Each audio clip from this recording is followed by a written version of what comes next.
ஆண்டவராகிய இயேசு கிறிஸ்துவின் நாமத்தில் என் அன்பின் வாழ்த்துக்கள். இந்த காலை தியானத்திற்காக நாம் தெரிந்து கொள்கிற வேத வசனம் சங்கீதங்களின் புஸ்தகம் 86 சங்கீதம் 5 திருவசனம். ஆண்டவரே, நீர் நல்லவரும் மன்னிக்கிறவரும், உம்மை நோக்கி கூப்பிடுகிற யாவர் மேலும் கிருபை மிகுந்தவருமாய் இருக்கிறீர். உம்மை நோக்கி கூப்பிடுகிற யாவர் மேலும் கிருபை மிகுந்தவருமாய் இருக்கிறீர். சங்கீதக்காரர் ஒரு ஜெபத்தை ஏறெடுக்கிறார். நீ நல்லவர், நீர் மன்னிக்கிறவர், உம்மை நோக்கி கூப்பிடுகிற யாவர் மேலும் கிருபை மிகுந்தவருமாய் இருக்கிறீர். நம்முடைய தேவனாகிய கர்த்தரை நோக்கி கூப்பிடுகிற யாவருக்கும் அவர் கிருபை அளிக்கிறார். தம்மை நோக்கி கூப்பிடுகிற யாவருக்கும் அவர் கிருபை அளிக்கிற தேவாதி தேவனாய் இருக்கிறார் என்பதைத்தான் இந்த வேத வசனம் நமக்கு சுட்டி காட்டுகிறது.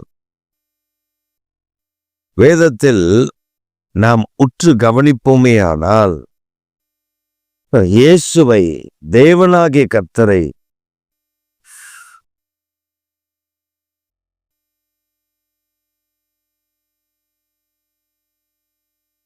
தேவனாகிய கர்த்தரை யாரெல்லாம் கூப்பிட்டார்களோ, யாரெல்லாம் அவரை நோக்கி பார்த்தார்களோ அவர்களுக்கெல்லாம் ஆண்டவர் உதவி செய்ததாக வேதத்தில் நாம் வாசிக்க முடியும். அவரை நோக்கி கூப்பிடுகிறவர்களுக்கு அவர் உதவி செய்கிறார். நீங்க தம்மை நோக்கி கூப்பிடுகிற யாவருக்கும் அவர் பதில் கொடுக்கிற தேவன், இங்க இரக்கம் பண்ணுகிற தேவன், கிருபை அளிக்கிற தேவன்.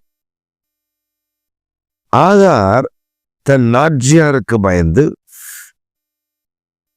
வனாந்தரத்தில் அவள் முதலாம் விசை வந்த பொழுது அவளை தூதனானவர் திரும்ப தன் நாட்சியார் இடத்திற்கு அனுப்புகிறார். இரண்டாம் விசை இஸ்மவேல் பிறந்த பின்பு ஆபிரகாம் இஸ்மவேலை ஈசாக்கோடு சுதந்திரவாளியாய் இருக்க முடியாது என்று சொல்லி அவனை அனுப்பிவிட்ட போது அவள் வனாந்திரத்திலே அலைந்து திரிந்து அப்பமும் தண்ணீரும் செலவழிந்து போய், பிள்ளை தண்ணீர் கேட்கிறது, தண்ணீர் கொடுக்க அங்க தண்ணீர் இல்லை. அவள் குழந்தை நான் இறப்பதை காண மாட்டேன் என்று சொல்லி தன் பிள்ளை ஒரு இடத்தில் போட்டுவிட்டு இவள் தூரமாய் கொஞ்சம் தூரத்தில் போய் நின்று அழுகிறாள். அப்பொழுது கர்த்தருடைய தூதனானவர் உடைய கண்களுக்கு ஒரு நீரூற்றை காண்பிக்கிறார். அந்த நீரூற்றை கண்ட மாத்திரத்தில் அவள் ஓடி போய் தன் துருத்தியில தண்ணீரை எடுத்து பிள்ளைக்கு ஊற்றி அந்த பிள்ளையினுடைய உயிரை காப்பாற்றுகிறார். அந்த இடத்திற்கு லஹாய் ரோயி என்று பெயர் வைக்கிறார். என்னை காண்கிற தேவன் என்று சொல்லப்பட்டது. பிரியமானவர்களே, தேவனாகிய கர்த்தரை நோக்கி கூப்பிடுகிற யாவருக்கும் அவர் கிருபை அளிக்கிறார். கூப்பிடுகிற காக்கை குஞ்சுகளுக்கும் ஆகாரம் கொடுக்கிறார் என்று வேதம் சொல்லுகிறது. அப்ப இந்த ஆகார் கூப்பிட்ட பொழுது தன் பிள்ளைக்கு தண்ணீர் இல்லை, மடிந்து போகிறேன் என்று அவள் கூப்பிட்ட பொழுது அந்த ஆகாருக்கு கர்த்தர் தண்ணீரை கொடுத்தது மாத்திரமல்ல, இன்றளவும் அந்த ஊற்று தண்ணீர் வந்து கொண்டே இருக்கிறது. நான் ஸ்டாப் ஆஃப் ஃபெர்டைல்டு லேண்ட்ஸ் வாட்டர். ஒரு செழிப்பான தேசத்தினுடைய தண்ணீராய் அது காணப்படுகிறது. இத்தனை ஆயிரம் ஆண்டுகளாயும் அந்த தண்ணீர் வற்றி போகவில்லை. நம்முடைய தேவனாகிய கர்த்தரை நோக்கி கூப்பிடுகிற யாவருக்கும் அவர் கிருபை அளிக்கிற தேவனாய் இருக்கிறார். அவர் நல்லவர், அவர் நம்மை மன்னிக்கிறவர், அவரை நோக்கி பார்த்து கூப்பிடும் போது கிருபை அளிக்கிறார். நம்முடைய ஜெபங்கள் பல நேரங்களில் கேட்கப்படாதது போல தோன்றும், காணப்படும். ஆனால் நம்முடைய ஜெபங்களை கேட்டு கிருபை அளிக்கிற கர்த்தர் நம்மோடு கூட இருக்கிறார் என்பதை நாம் அறிந்து கொள்ளாமலேயே காலங்களை கடத்தி கொண்டிருக்கிறோம். பிசாசை நாம் உயர்த்துவோம். அவன் அப்படி, இவன் இப்படி, பிசாசு அந்த மாதிரி, பிசாசு இந்த மாதிரி. ஆனால் நம்முடைய தேவனாகிய கர்த்தரை உயர்த்துவது கிடையாது. நம்முடைய தேவனாகிய கர்த்தர் நமக்கு நல்லவராக இருக்கிறார் என்பதை அறிந்து கொள்வதும் கிடையாது. சில சோதனைகள் வந்துட்டு பிசாசு என்னை சோதிக்கிறான், ஜெபிக்க முடியல, ஐயோ எனக்கு இந்த சோதனை அந்த சோதனை என்று சொல்லுகிறோம். ஆனால் என் தேவன் என்னோடு கூட இருக்கிறார், இதிலிருந்து எனக்கு வெற்றியை தருவார் என்கிற நம்பிக்கை நிச்சயம் நமக்கு பல நேரங்களில் இல்லாமல் போகிறது.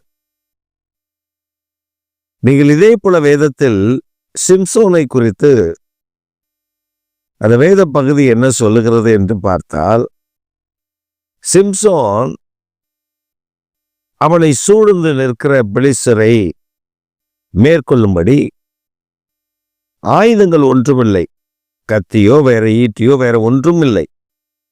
ஒரு பச்சை கழுதையினுடைய தாடை எலும்பு கிடைத்தது.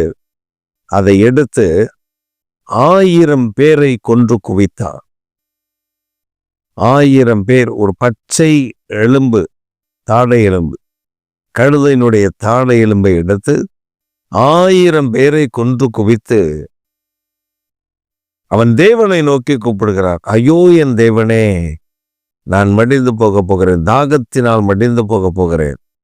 அப்போது கர்த்தர் அவனுடைய கண்களுக்கு ஒரு நீரூற்றை காண்பித்து அவளை பருக செய்து அவளுக்குள் ஜீவன் பிரவேசித்தது, அவன் உயிர் மீட்சை அடைந்தான் என்று வேதம் சொல்லுகிறார். When we call upon our God in our troubles, when we call upon our God in our problems, we could find the God is our helper. நாம் அறிந்து கொள்ள முடியும், நம்முடைய பிரச்சனைகளுக்கு நடுவில் அவரை நோக்கி கூப்பிடும் பொழுது அவர்தான் எனக்கு உதவி செய்கிறவர் என்பதை நாம் திட்டமாய் அறிந்து கொள்ள முடியும். இந்த காலை வேளையில் நீங்கள் ஏதோ ஒரு காரியத்திற்காக தேவனிடத்தில் ஜெபித்துக் கொண்டிருக்கிறீர்கள், ஏதோ ஒரு அற்புதம் எனக்கு நடக்க வேண்டும் என்று கேட்டுக்கொண்டிருக்கிறீர்கள். அந்த அற்புதங்களை செய்ய அவர் வல்லமை உடையவர் என்பதை நீங்கள் மறந்துவிடக்கூடாது. இன்று அந்த அற்புதத்தை நீங்கள் காணப்போகிறீர்கள். இன்று உங்கள் வாழ்க்கையில் அந்த அற்புதங்களை இயேசு கிறிஸ்துவின் நாமத்தில் உங்களுக்கு நிறைவேற்றி தரப்போகிறார். சோர்ந்து போகாதிருங்கள். நீங்கள் கூப்பிடுகிறது அவர் செவிகளில் ஏறிற்று. நீங்கள் கூப்பிடுகிறது அவருக்கு தெரிந்திருக்கிறது. அவர் உங்கள் ஜெபத்திற்கு கிருபை அளித்து பதிலளித்து உங்களை மேன்மைப்படுத்த அவர் ஆயத்தமுள்ளவராய் இருக்கிறார். மகிழ்ச்சியோடு கூட கர்த்தர் என் ஜெபத்திற்கு பதில் கொடுக்கிறார், என் ஜெபத்தை கேட்டா, என் ஜெபத்திற்கு ஆண்டவர் பதில் கொடுத்து என்னை மேன்மைப்படுத்துகிறார் என்கிற மகிழ்ச்சியோடு கூட, சந்தோஷத்தோடு கூட, ஆர்ப்பரிப்போடு கூட இந்த நாளை துவங்கள். கர்த்தர் மேன்மையும் மகிமையுமான காரியங்களை செய்து உங்களை ஆசீர்வதித்து காத்து நடத்துவாராக. ஆமென்.